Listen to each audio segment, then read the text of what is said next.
Happy holidays, it's PyramKing, and I'm going to be sharing with you the final chapter to the Pillar of Ravenloft Part 3. Really excited about this. We're going to be revealing the Shadow Fey, as well as the secret entrance into the catacombs beneath Castle Ravenloft. A lot to cover here. Hope you're enjoying your holidays. I got a little bit of a cold, so please bear with me. I got my trusty glass of water here in case I need it. And before we get started, a huge shout out to all of you supporters making all of this content happen.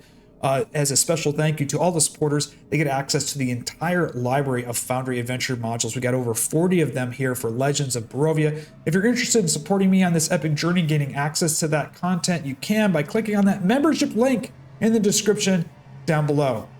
So let's go ahead and jump into this. Now, before we get started, if you have not watched part 1 or part 2 of the video guides to the Pillar of Ravenloft, I suggest you pause this video, watch those first. They're going to give you some background and some setup about what's going on. However, I'm going to give you a brief recap to set you up as we venture into this final level. We're really excited about it here. So anyway, the Pillar of Ravenloft is a 1,000-foot stone pillar upon which Castle Ravenloft sits on the very top. Now, thousands of years ago, before the castle was built, before Strahd even came to the valley, within inside this pillar is an ancient temple to the Shadow Fey. And the Shadow Fey's history is pretty interesting and weaves into the lore of Barovia. First of all, it was the Shadow Fey that in her history that tells us what happened to the elves within Barovia and how they became the Dusk Elves. And the second thing, it is the Shadow Fey and the portal to the Shadow Realm that allowed the dark vestiges to seep within Barovia. And it was the Fey and the people of the Amber Temple that imprisoned those dark vestiges into the Amber sarcophagi and imprisoned them in the Amber Temple. So the Shadow Fey is, well, responsible for the Dusk Elves as well as those dark vestiges. Now, the temple has been dormant for over 1,000 years. Strahd doesn't even know that it exists. Just right below his castle, only a handful of people do. The players, through adventuring, has discovered bits and pieces of its lore. They eventually discovered the entrance at the base of the pillar, and they also know, or they believe, that if they can navigate themselves through this ancient temple that's partially destroyed and get to the very end, to the top, there might be a secret entrance into Castle Ravenloft. And this is probably one of the reasons the players are attempting this, because supposedly they might be able to surprise Strahd, get into Ravenloft without him knowing, getting into the catacombs. So that might have been the motivation for the players to begin this particular adventure. Now, here at level 3, this is the final level. The player characters have arrived here at the base of this map. We got this gorgeous battle map, by the way, by Andy. This is a WebP version. He has multiple versions of this map, multiple lighting and conditions. If you'd like those copies of those maps, I'm going to put a link to them on Andy's Patreon page below.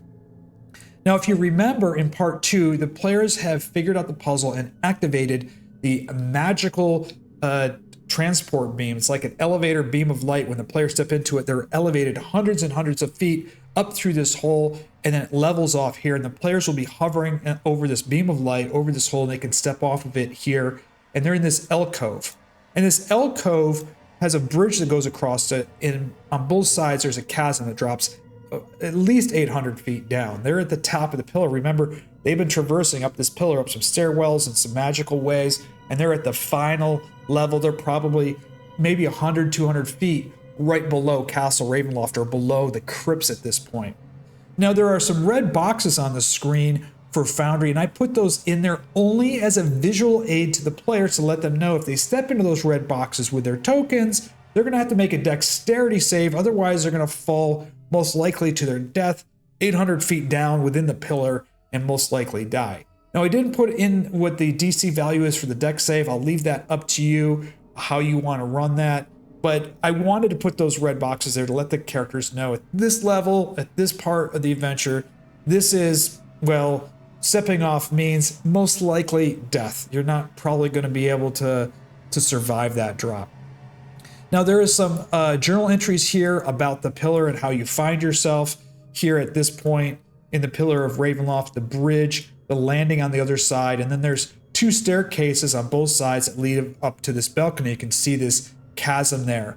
We have a beautiful Theater of the Mind map here as well. If you want to put your player tokens on here as you're reading through this description as they're traversing across this bridge, and it just drops down into this chasm down below.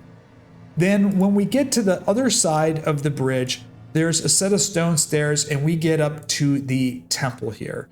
Now the temple here has three very important distinguishing features. Obviously in the center of the temple, we've got this stone portal about 10 feet in diameter, this old stone portal here. Flanking the portal on the east and west walls are three alcoves with huge stone statues, faceless statues. And on the back side of the portal, there is a small alcove with a raised set of stairs with a pedestal with a dark gem on it. These are the three most important things that they're going to notice within this chamber. There are no other exits and no other doors other than the way they came. So this looks like to be the final place where the stone portal is. Now we got a little Theater of the Mind map here with the stone portal here. You can see, remember, this is ancient ruins. It's probably a lot of dust. There's some cobwebs. Some of it's kind of crumbled a little bit. Let's describe the portal here, though, in more detail, and also what happens if the characters try to destroy this portal. Now, first off, the portal is made of this grayish black stone. In a close examination, they realize it's not from this world. It's very, very hard. Now, any attempt to damage the stone portal at all will wake up these giant statues one at a time. And these are stone golems. There's a total of 6 of them. Now, what happens and how I would run this encounter is the character that does the damage to the stone portal will wake up the stone golem. The stone golem will march towards them and attack only the player that caused damage that round, or players or player characters. At the beginning of each round, another stone golem will awake. Now, the characters that do not damage the stone portals will not be attacked. And this is important for you as the dungeon master to telegraph this so the characters can figure out, wait a second, it's only attacking me. I'm the one that did the damage. It's not attacking the rest of them. If the characters don't do any damage for the round, then the stone golems march back to their alcoves and turn back into the statues that you can see here. They no longer animate. They will only animate and attack the creature that's doing damage to the stone portal. Now, the stone portal is an AC 15 with 500 hit points, so it's going to take a lot of damage to destroy it. It's also resistant to any non-magical damage, so piercing, bludgeoning, or slashing damage. It's resistance to that type of damage. So it's going to have to take a lot of hits to destroy this using any types of whether it's fire damage or whatever, but it's going to be hard to destroy this thing. And as you do, every round, you're waking up one of these giant stone golems. And remember, these stone golems, they're CR 10s, 178 hit points. They're going to be difficult to contend with.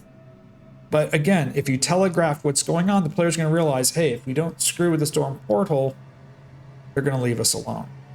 Now, the players are going to notice the gem up here at the top sitting on that pedestal. Here's an image of that gem. Let's take a look at the gem here. There she is. A black gem. Now, what's interesting about this black gem sitting on this pedestal is it's very, very cold to the touch. And what sets it apart, other than this black color and the coldness of it, is that it's cursed. Any character who possesses the Shadow Gem becomes unnaturally protective of it, driven to safeguard it at all costs. The curse is the very reason that the Shadow Gem remains in this realm, despite the realization of it possessing, or opening up the Shadow Gate, possessing lots of danger. So the curse keeps this gem protected and within this temple room near the stone portal. Now, this creates some interesting role-playing moments. The character will place it, even if they're cursed. The curse doesn't mean that they'll be possessive of it. It just means they're going to be protective of it. So as long as they place it back onto the pedestal, everything will be fine. They're just going to want nobody to hurt it, right? They want to be protective of the gem. Now, what's interesting about the stone portal is as soon as the players pick up the gem, they look back at the stone portal. Remember, they're at this location here. They've picked it up. They're looking back at this giant stone portal right here. They're going to notice on the stone portal that there is a socket in the stone portal where the gem fits perfectly. They're going to see that. It's going to stand out. It's also going to notice that there is some ancient glyphs written in it, but they're faded. They're too hard to read. Now there's a socket on the front side and the back side of this stone portal. So if they're approaching it after they grab the gem, they'll immediately notice the back side of the socket in the stone portal, because they're going to turn around. They're going to look around and go, hey, I got this gem. Gem has the same shape as that socket on the stone portal. Now, if they go to the stone portal and they place the gem into the backside of it, the runes begin to glow. And I've got this button on this Theater of the Mind map. We're going to go ahead and do that right now. The runes begin to glow and the sound begins to emanate. Now, what's interesting about the backside of the stone portal is the runes just begin to glow, and the text written in these ancient glyphs are legible now. You can read them.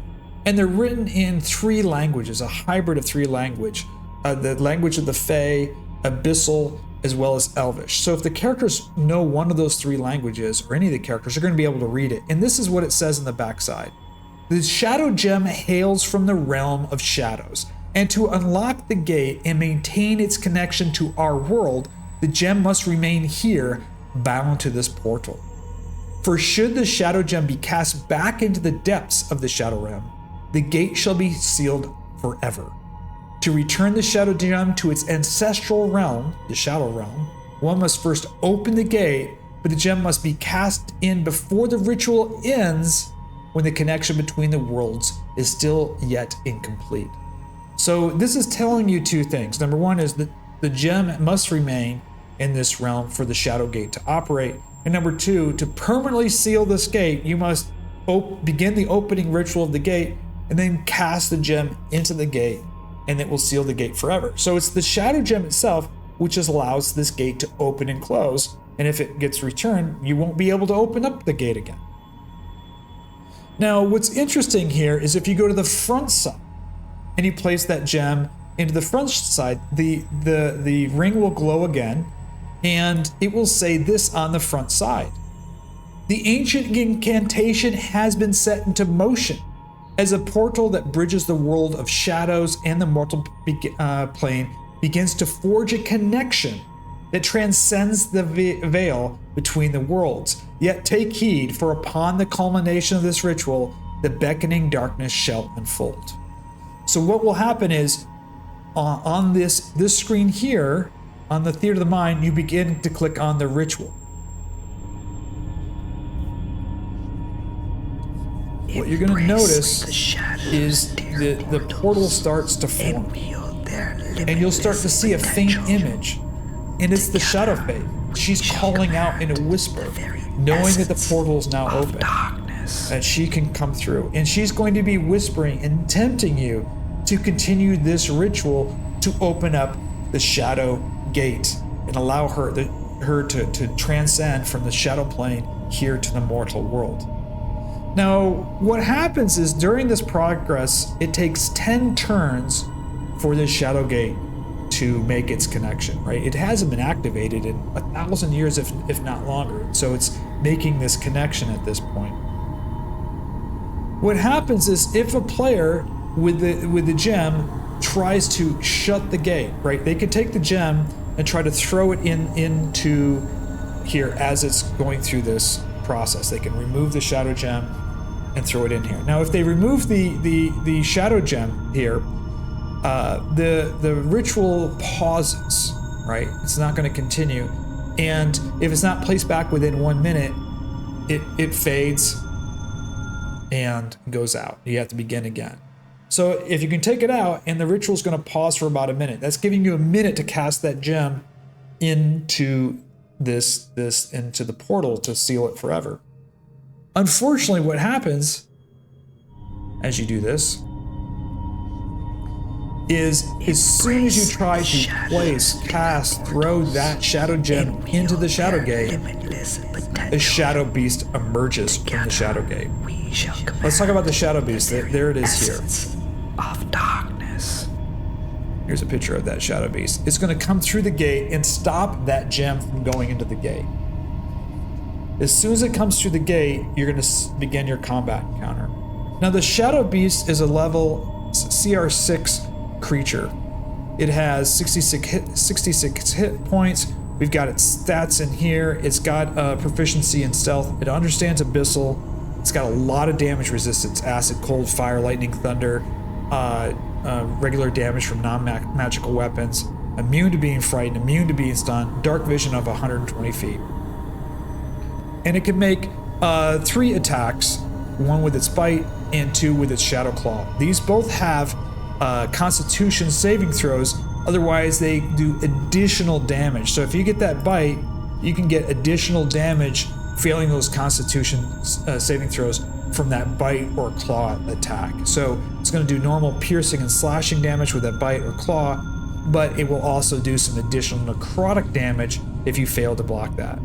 It has the ability to shadow shift on a recharge of a 5 or a 6. It can teleport up to 60 feet away in an unoccupied space. This is on a recharge ability. It has incorporeal movement and shadow presence. Any creature starting its turn within 30 feet of the Shadow Beast must make a DC 14 wisdom save, otherwise they become frightened for 1 minute. If they succeed that save, then they're no longer going to be affected by the shadowy presence for the next 24 hours. Now, these aren't super difficult beasts to deal with, but they're going to inhibit and block that gem from being passed into the Shadow Gate. At the beginning of each round, another Shadow Beast is going to come through that gate until at the fourth round, the fourth and final Shadow Beast. So there'll be eventually 4 Shadow Beasts. They'll be coming through that gate at the end of each round until there's a total of 4. Players are going to have to get rid of each of these Shadow Beasts within 10 rounds, because the Shadow Beasts are going to try to get that gate to open, right? They're going to try to get that gem and open that gate to get the Shadow Fey through. What the players don't realize at this point, it is the Shadow Fey that released these Shadow Beasts. They realize somebody's activating the gate. The gate is activated enough that she can summon these Shadow Beasts that go through the gate to stop anybody from destroying the gate or getting that gem in the gate, and also to get that gem in the socket to continue that action. So this is going to make for an interesting combat encounter. You're not only going to be dealing with these Shadow Beasts that have that shadowy shift. It's kind of like a Misty Step, 60-foot Misty Step. It's on a recharge. They have that shadowy presence that frighten you, but they're going to be trying to put that gem in the socket to keep that thing going. Now remember, if it's removed, the number of turns it takes 10 rounds for that to open, that round doesn't count. So if it's removed that round, that particular round doesn't count as opening up the Shadow Gates paused. And if it remains out for a minute, you're gonna have to restart the process again. So they're gonna be trying to put that in there, get that process going, because they're kind of get the Shadow Fey to come through. Now, if you happen to be able to get that stone through the gate will collapse. And I'll show you what happens. There's some destruction to the temple, the gate collapses, and there's no way that Shadow Fey can come through at that point. If the Shadow Fey does get through though, she is a very high level creature. And this brings me to this interesting point. I have been requested multiple times about some suggestions on how to run Legends of Barovia or Curse of Strahd for level 15 or level 20 players. I have several people that are running Legends of Barovia, and they want to run it for very, very high levels. You know, they want to extend beyond level 10.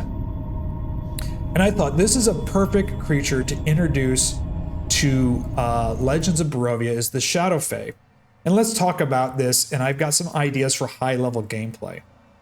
Now, this is the conundrum. If you release the Shadow Fey and your players are level 8 to level 10, she's too powerful for them. There's not going to be any way for them to really destroy her.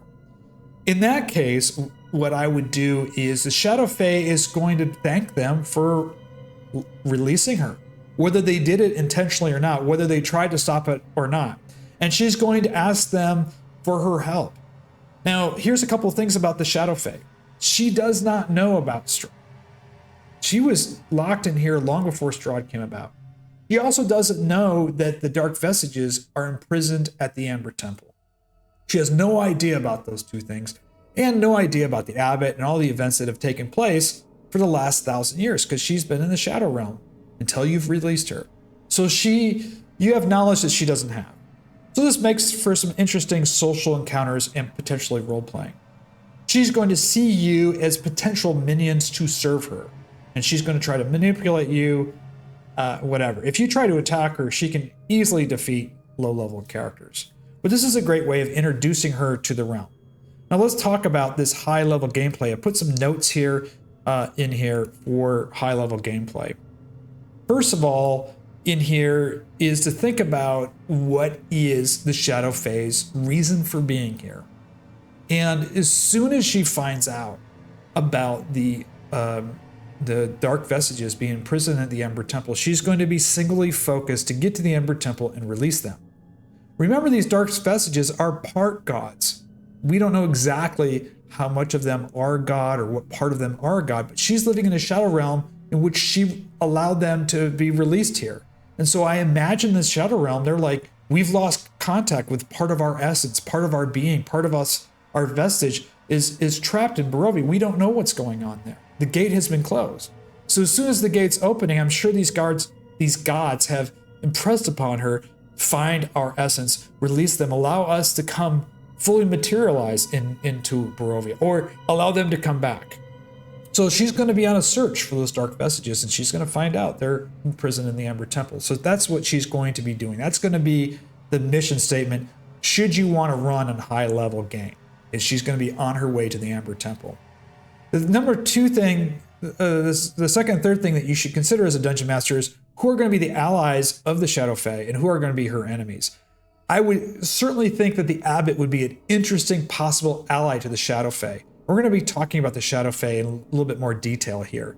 Obviously, Baba Lysaga, perhaps the Druids, that she could try to convince the Druids, maybe in the Dusk Elves, if she comes back, they might, they did once pay homage to her, that she was their god. So there's some interesting people that creatures and people that could be her ally. I think the Abbot would be a really interesting ally of the Shadow Fey. Her enemies obviously are going to be the Fey sisters, the Keeper of the Feathers, and quite possibly the Revenants, right? And so you can probably divide Barovia into the allies and the enemies. Where is her lair going to be? She could continue to use the temple, the Shadow Temple, as her lair, but she's probably going to commandeer Castle Ravenloft. I would see that would be the most likely place, and eventually from there, plan out getting to the Ember Temple. Now remember, she doesn't know Strahd exists, so when she realizes Strahd exists, this is going to create an interesting power dynamic. And this is how I imagine what will happen to Strahd. When Strahd realizes who the Shadow Fey is, he sees her as the missing piece of his internal puzzle. Remember, he once believed it was his undying yearning and love for the elusive Tatiana to bring her back, and that was what's missing in her life. But he's going to gradually realize his true desire was to find a potent, powerful partner to share this burden of leadership and immortality with, which is the Shadow Fey. He has found, in essence, what he's really desired all his life. He becomes utterly devoted to the Shadow Fey, recognizing her strength, her unwavering command over the shadows. In return, the Shadow Fey is going to regard Strahd as an equal, respecting his profound sacrifice. Remember, he sacrificed his brother. He's made a pact with a Dark Vestige to become immortal. So they are going to be like the match made in darkness. I mean, they're the perfect pair, right? And together they're going to form this really powerful couple over Barovia at this point. So it really makes for this interesting, you've got Strahd, this immortal, who's now found, in essence, his true partner, what he's been looking for. And she's going to find someone who has been living here, making a pact with a Dark Vestige, who has made the ultimate sacrifice to become immortal. So there's just going to be this unique bond between them. Now, there's going to be some interesting environmental transitions. First of all of Barovia is going to be cast into a shadow, which makes dark vision, everything's going to be dark. So anybody without dark vision is not going to be able to see. Think about a night with no moon and no stars. It's just going to be dark. People that have dark vision is going to be limited to 30 feet. So you're really going to need torches or some sources of light, even outside. Barovians are going to be in absolute fear. The villages of Crest and in the village of Vallaki are going to be in like full lockdown mode. There's going to be guards 24 hours a day. There's going to be curfews. People are going to be locking their doors. I mean, a shadow and coldness has fallen over Barovia like nothing they have ever experienced before.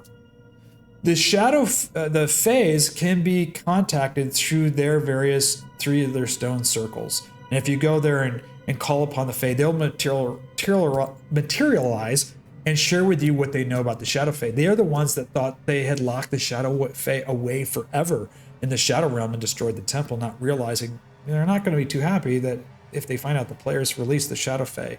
They're going to also share any information about the Shadow Fey, about the Dark Vestiges, and that she released them, and this gate and everything.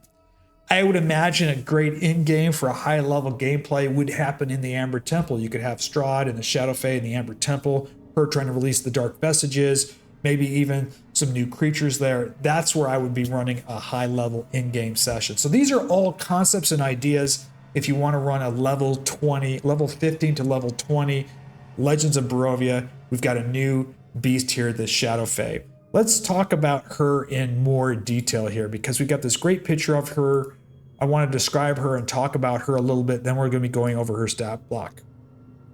She is a very regal figure. There's an undeniable otherworldly beauty about her. So regardless of the sex, the gender, the class, the loyalty, the alignment of a character, all characters will see her as this otherworldly beauty. There's this general allure to her, this commanding presence that she has. I mean, she once commanded all the elves. She's converted them all into dusk elves. She made them do horrible things. She's the one that opened the Shadow Gate. She is darkly powerful and very alluring. You can tell that there's this presence about her. Even Strahd becomes infatuated with her.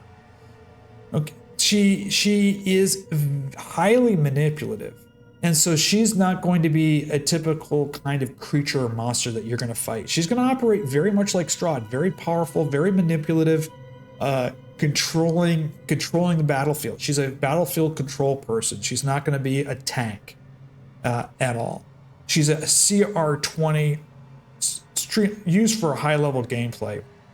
Again, if you decide to release her and the players aren't that level, she's going to let them go. She's going to probably use them to track, learn about Barovia, what's been going on over the last 1,000 years. Maybe even try to sell them on some dark gifts in order for them to pay loyalty to her. They might try to convince her to attack Strahd on their behalf. Who knows? It really opens up a lot of interesting dynamic and role play here. Let's talk about her stat block of the Shadow Fey, should you decide to release her, because she has a really interesting stat block. First of all, she's got 230 hit points, armor class, natural armor of 18. Her movement is 40, and she can also hover for 40 feet. Very powerful, 18 strength, 24 dexterity, 22 constitution, 18 intel, 16 wisdom, 22 charisma. She's proficient in dexterity, constitution, wisdom, and charisma.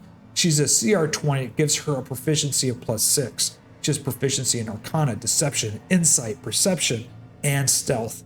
Dark vision of 120 feet, true sight of 60 feet. She understands Abyssal, Common, Elvish, and Sylvan, which is the language of the Fae. She's immune to poisons. She's resistance to necrotic, conditional immunity. She cannot be charmed, she cannot be frightened, and you cannot be poisoned. She has some interesting features here. She has 2 main attacks, multiple attacks. She can use any combination of these 2, the Shadow Dagger or the Shadow Claw. Now, the Shadow Dagger is her ranged weapon. It's this dagger that materializes in her hand. She can throw it anywhere from 60 to 240 feet. It does 46 plus 7 piercing, plus another 46 of necrotic. Regardless if it hits her target or misses, it disappears and then rematerializes in her hand. She can make 2 attacks with this. So she throws it, it disappears, and it materializes in her hand. She can throw it again. She can also use her Shadow Claw. Her Shadow Claw is her melee attack. Her hand morphs into this dark shadow, and she can swipe it, doing 48 plus 7 slashing damage, plus another 48 necrotic damage. So she is pretty formidable just on her 2 attacks. Definitely, you can look at the damage and 3 attacks. means she is for high level gameplay. Her actions here are pretty amazing too. You've already seen that she can summon Shadow Beast. That recharges on a 5 or 6. She can only do it once per day. She summons 4 of those things, and that's what she's done already. So that charge is going to be used up because she summoned them, pushing on them through the gate to block that Shadow Gem and try to get that Shadow Gem in the gate to open it up to let her out. Shadow Manipulation. She can cast a sphere, a 30-foot sphere. All creatures within that sphere needs to make a DC 20 Wisdom save, or otherwise they become frightened for 1 minute. Now, if they succeed, they will not be subject to Shadow Manipulation anymore. So this is a crowd control 30-foot sphere. She has another one, which is Shadow Strike, very similar.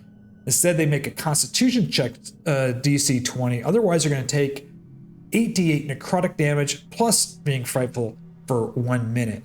A creature succeeds the saving throw, it's immune to this ability for the next 24 hours. So she has this Shadow Manipulation, which is a Wisdom save, and she also has the Shadow Strike, which does damage and frighten. So she has 2 frightened abilities here. She has a reaction called Shadow Shift. This allows her, if she's being attacked, she can use a reaction to become insubstantial, making resistance to all damage until the start of her next turn, and allows her to move half her movement speed without triggering opportunity attacks. So if she gets cornered or locked down, she does her Shadow Swift and she becomes semi-like transparent. Any damage is going to be resistant to her, and she can just move without creating opportunity attacks. Of course, she has legendary resistance. Any failed saving throws she can turn into a success. She's got 3 of those per day that she can use. On her features, she has evasion, which you're already familiar with. It make dexterity saving throws, either takes half damage or succeeds no damage. Incorporeal movement, she can pretty much move through anything, but she will take some force damage. She has shadow form, so if she falls to 0 hit points, she'll transform into a shadowy mist of falling unconsciousness. It remains 50 hit points and becomes incorporeal for 1 minute. During this time, it cannot be attacked, take actions, or be targeted by attacks or spells. It can only move around. When the minute expires, the Shadow Fae returns to its normal form with 1 hit point. So this is really going to, any kind of death blow, she's just going to turn into this kind of shadowy mist. You can't attack or whatever for 1 minute. You can float and hover around, and then she'll reappear. She does have the Shadow Cloak as well. She's always considered to be in dim light or darkness. This gives her an advantage on dexterity checks for stealth. Let's look at her shadow magic. She has some spells here. She can cast at will Darkness, Disguise Self, Minor Illusion, and Misty Step. These spells can be cast at will. She has several spells that she can cast 3 times per day. They recharge on a daily basis. That's counter spells, so she can do that up to 3 times. Greater Invisibility, Mirror Image, and Teleport 3 times a day. And then she has 3 special shadow magic spells. She can only cast them once per day. The first one is Shadow Step. Shadow Step is just like Misty Step, except for it's 60 feet instead of 30 feet, and she remains in stealth. So she's in stealth, she can Shadow Step up to 60 feet. You can't even see that she's moved 60 feet. Really cool spell. Can only use it once per day.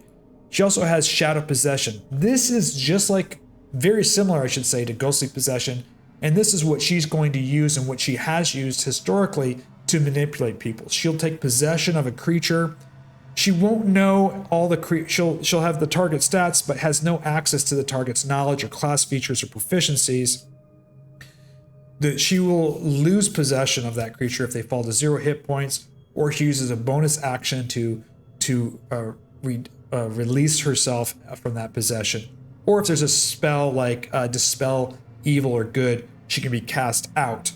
Once she does leave the possessed creature, she will materialize within 5 feet of the body as the Shadow Fae. So this is something that she can use. Most likely she's going to use this on some NPCs to try to possess them, perhaps in Vallaki or in Kresk, as she slowly conquers Barovia again in this conquest to find the Dark Vestiges, to release them, and to take over Barovia. That will be her mission as the queen, the Dark Queen of Barovia. Last but not least, she has Shadow Walk, which is a very powerful spell. It allows her to teleport from the material plane to the shadow plane. However, the shadow gate must be open. She can she and up to 8 creatures can go immediately to the shadow plane, but that shadow gate must be open. If that shadow gate is closed, as the general is removed and the shadow gate is closed, she's not going to be able to shadow walk. This allows her to, anywhere in Barovia to go immediately to the shadow plane. Again, only once per day. So she has one use of each of her special shadow magic abilities. She is very formidable. As you can see, she's not going to be a huge damage output dealer, but very much into battlefield control, very highly manipulative. She's mostly going to be dealing with social type things, taking possession of people, trying to control situations.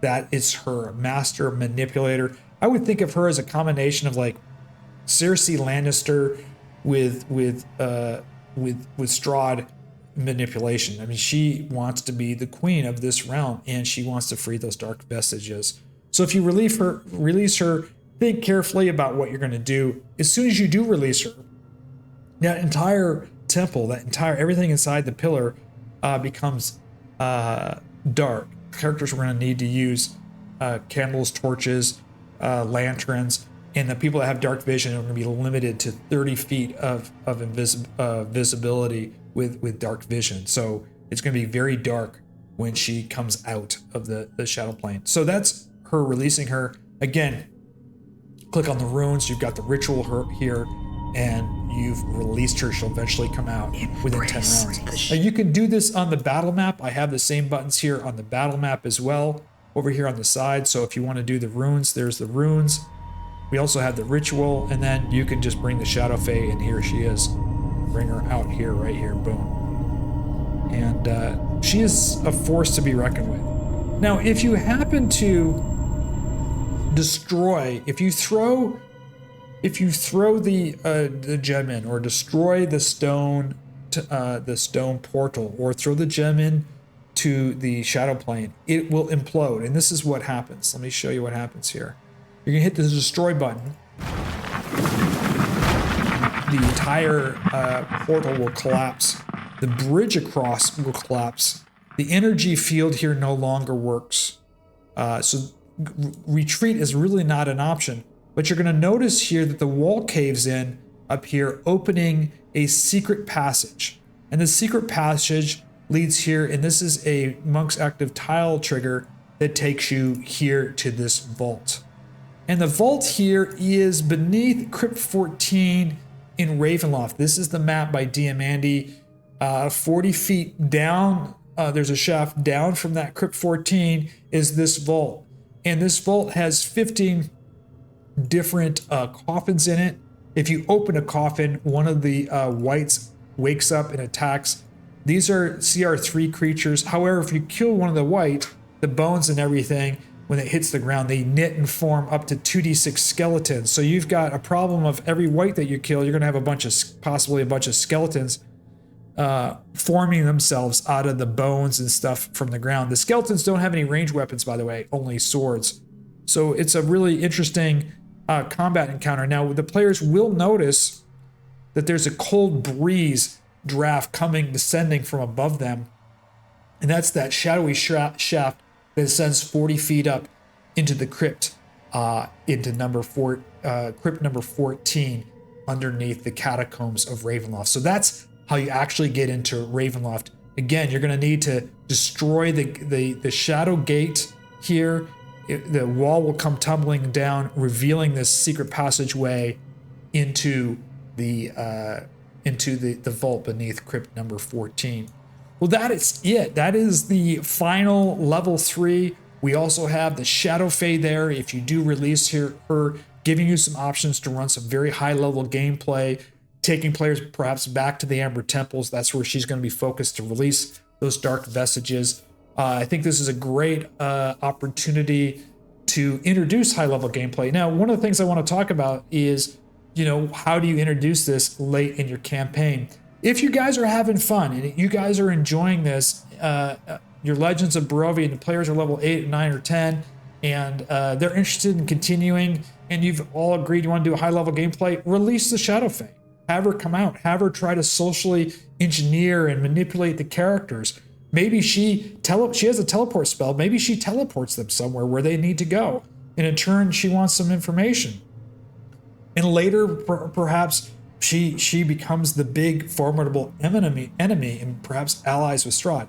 It opens up a lot of interesting things. Now, if you're running Curse of Strahd, Legends of the Barovia for the first time, ask your players if they want to run a long campaign with a high level campaign with the Shadow Fey. The third option, which was suggested to me by a player, is have the players learn about the Shadow Fey and come back and play a high level game later on where the characters come back at level 10, 11, or 12, and then have to try to go into the pillar and seal the Shadow Gate, and she escapes, and then you start a whole new adventure in the land of Barovia, where the Amber Temple becomes the key focus, and the Shadow Fey is trying to restore all the dark vestiges. Well, I hope you really enjoyed this. I hope you are enjoying your holidays. If you have not downloaded the Pillar of Ravenloft, I'll put a link for the Foundry module. I'll put a link in the description down below. If you already have it installed, all you're going to need to do is update to this new one. There's going to be a new playtest PDF guides for members on this. Again, we're going to be doing some last minute touch-ups and stuff on this as well. I really hope you did enjoy this. And a special shout out and thank you to all of my legendary supporters.